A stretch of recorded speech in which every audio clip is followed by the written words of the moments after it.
Des de que les càmeres es poden adaptar a unes rodes, els cineastes li han donat moviment de qualsevol manera que ens puguem imaginar, inclús moviments que ni en seríem capaços.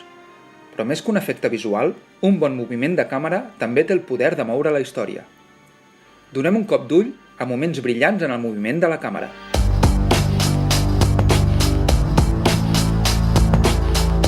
D'una manera o altra, tots estem llegint la pel·lícula quan l'estem mirant, extraiem informació, idees i pistes sobre la trama i els personatges, i als nostres caps construïm una representació mental de la història. És tan senzill com llegir paraules reals a la pantalla, o escoltar les paraules sortint de la boca d'un personatge. Però si anem més enllà, farem connexions sobre les coses que se'ns estan indicant. Ja sabem que el muntatge parla per si sol, i que pot haver-hi molta informació en un simple tall, però el muntatge no és l'única eina per explicar-nos la història. La càmera també té veu. En la majoria dels casos, aquesta veu és silenciosa, un murmuri que hem après a ignorar. Ens diu, observeu això i això altre, pareu atenció a aquest detall. És per això que diem que quan veiem una pel·lícula també l'estem llegint. En el cinema comercial, la càmera es mou tan sols per motius que provenen de la pròpia història, dels personatges o de la trama. En aquests casos, aquest moviment queda difuminat darrere d'aquestes motivacions i el seu efecte es torna invisible. També és habitual moure la càmera per seguir un personatge que es mou, o potser és per un motiu narratiu, movent la càmera per revelar informació addicional que necessitem saber. Però de vegades, un cineasta mou la càmera d'una manera totalment inesperada, sense cap motiu aparent i de forma inexplicable. No està seguint cap personatge i no t'està mostrant res que sembli important. De vegades passa que l'important és el moviment en si, com si aquest moviment aportés algun tipus d'informació. La càmera es separa de la història del personatge i ens parla prou fort com per escoltar-la per si sola, com si tingués veu pròpia, dient-nos coses sobre la història que no provenen de cap altre lloc. En aquests casos, es tracta d'un efecte que pot ser realment molt poderós. El primer moviment de càmera que veurem aparentment no ve donat per cap motiu, i de ben segur és el que ens resulta més familiar. És el traveling in. Aquest moviment de càmera és un primer exemple perfecte d'una càmera que té veu pròpia. No es mou per reenquadrar, només s'apropa una mica més.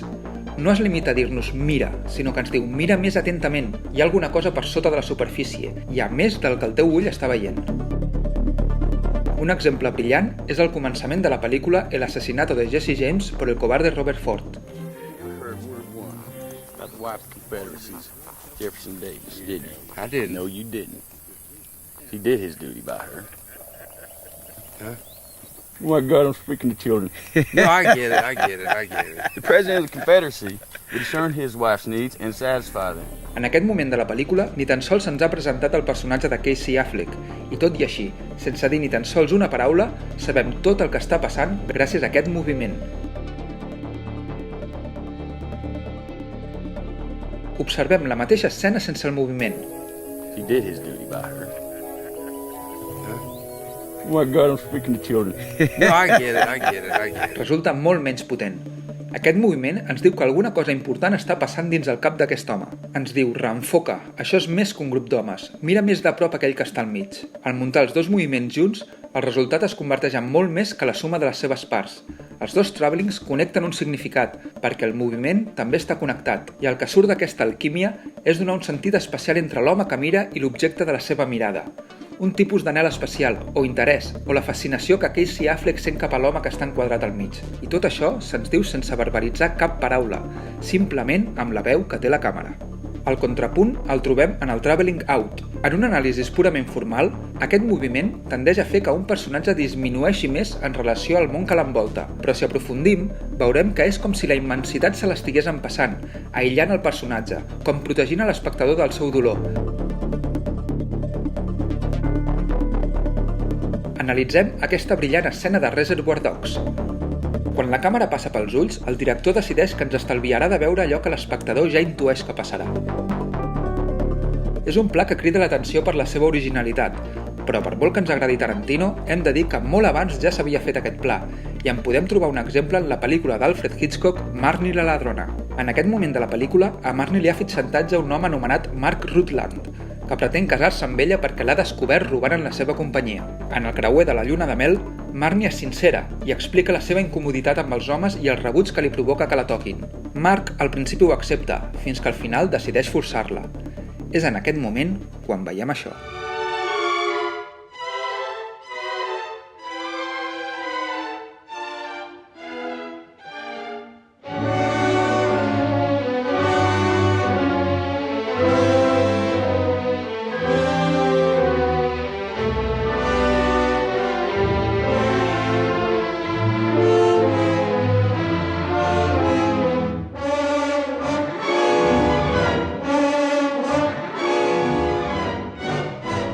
mestre del suspens coneixia prou bé el poder de la suggerència. La pel·lícula ens prepara per l'horror en plans increïblement confrontats i directes. És la por, la ira i la violència que està sentint la protagonista que ens està assenyalant directament a nosaltres. Sabem el que està a punt de passar i li girem l'esquena. El moviment de la càmera és renúncia. És com si no deixés cap esperança a una fugida. Se'ns tanca la porta a un final alternatiu, esperant que passi un horror completament fora del nostre control. El director ha decidit per nosaltres que el trauma és massa gran per veure-ho. Ens fa mirar cap a la finestra, cap a un paisatge pacífic i distret, esperant que passi l'horror, tal com Marnie està fent en aquest moment. La càmera es mou per separar-nos de la violència gràfica, però amb aquest moviment s'aconsegueix un terror molt més psicològic. Imaginem que Hitchcock hagués fet un tall en el muntatge. Cap moviment, simplement saltant a la següent escena.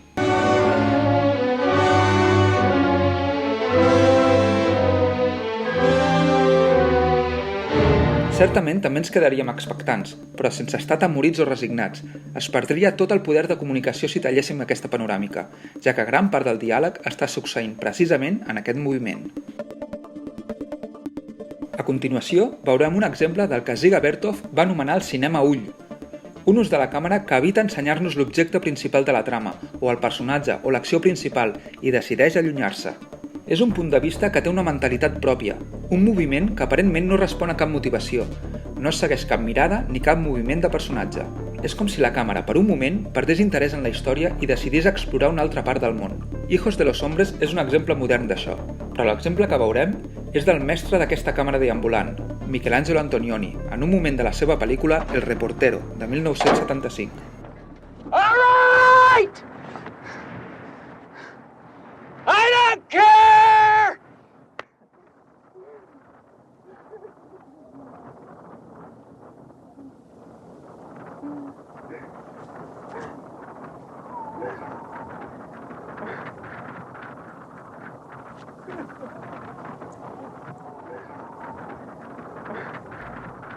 Aquesta escena és particularment especial, perquè és com si la càmera parlés per si sola, ens assenyala el que cal mirar. Hi ha un buit dins del qual podem sentir la panoràmica i traspassa les nostres expectatives. La càmera actua per poder interpretar-la pels seus propis mèrits i la trobem terriblement desplaçada, solitària, buida, separada, similar al traveling out que hem vist abans, però sensiblement diferent. La càmera ens diu que la difícil situació en la que s'ha trobat aquest home no és l'important. Potser és una resposta als seus crits i la resposta és el no res. O potser la càmera troba en el seu moviment la mateixa motivació que fa només uns minuts abans en la pel·lícula, quan la càmera ens mostra la bellesa de la sorra transportada pel vent. És trist, fins i tot poètic, però també extravagant i curiós. Antonioni va parlar de la pel·lícula en una entrevista, afirmant que ell ja no volia utilitzar més la càmera subjectiva. En altres paraules, la càmera que representa el punt de vista del personatge. De fet, buscant, deambulant, a la deriva, explorant l'espai d'aquesta manera, la càmera es converteix en un personatge més i parla amb la seva pròpia veu. L'últim moviment que veurem és el d'un moviment que crida, ben alt, sorollós, amb molta presència, dient-nos alguna cosa està a punt de passar. Podria ser un acte donat per un moviment a gran velocitat o d'una inesperada inclinació, però l'exemple que veurem és d'un curtmetratge anomenat El candidat. Barton és abordat per un home misteriós d'una societat encara més misteriosa i amb un to molt persuasiu li explica que una organització treballa per alliberar el món dels seus enemics. Al principi, el nostre protagonista es mostra escèptic, però cada vegada s'interessa més. That regularly, every day, they would be wishing for his death until he could no longer stop the mystic juggernaut that would make the wish come true. Oh, okay, that's a little bit silly. The man died of a heart attack 2 months later. Acabem de presenciar un moviment salvatge, que ens fa sentir que alguna cosa gran acaba de passar. Al saltar-nos l'eix, tota l'escena canvia visualment. Els primers plans passen de la dreta de la pantalla a l'esquerra, i com que tot ha canviat visualment, deduïm que no només ha canviat l'angle, sinó també la història en si. I el truc és que si es treu aquest moviment, la força del que està succeint seria molt menor. Però la càmera de sobte es mou desplaçant-se per la línia d'acció. És com una gran senyal de neó apuntant aquest petit moment, dient mireu aquí, està passant alguna cosa important. I aquesta senyal, aquesta càmera en moviment, és el narrador, és el director donant-nos una pista. No farem spoilers, haureu de veure el curtmetratge sencer per comprendre la grandesa del que acaba de succeir. Doneu-li un cop d'ull als exemples i escolteu el que la càmera us explica, perquè de vegades la càmera ens explica coses que no diuen els personatges.